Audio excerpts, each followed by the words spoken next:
I think it's time to break down SpaceX earnings, what it means for the stock, where people think it's going next, why people are bearish or bullish. They just had their Q2 earnings reported for the first time that they're being publicly traded on the market, and we saw that reaction. We saw it run up all the way to $130.99 at one point with a mini short squeeze because there was still only 5% float before falling back down to $115 a share after hours. As of right now, it is 115.85.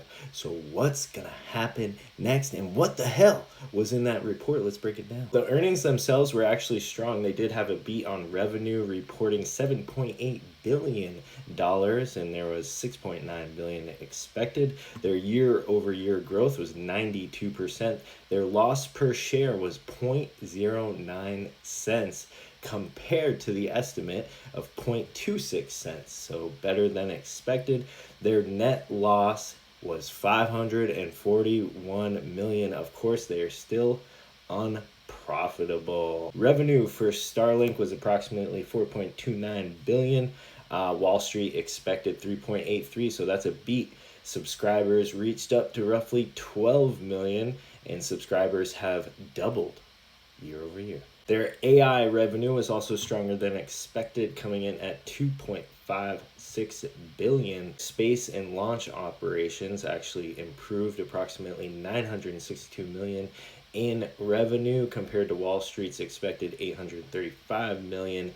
Now, here's where they go wrong, and boy, do they go wrong. They spent $18.4 billion on capital expenditures during one quarter.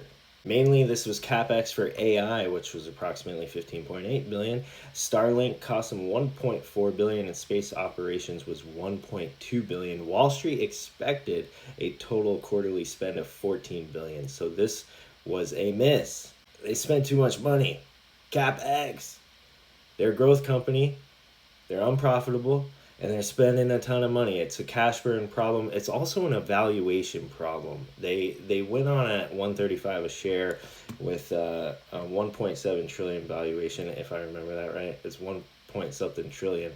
And it was just too much, and that's what's going on. Also, everyone knows, and everyone is talking about the share unlocks, because there's only 5% float. There's going to be a graduated share unlock over the next 3 months, and that unlock is about to happen now that Q2 has reported they're going to release another percentage of those shares, which we all know dilutes the stock. So basically, there's both bullish and bearish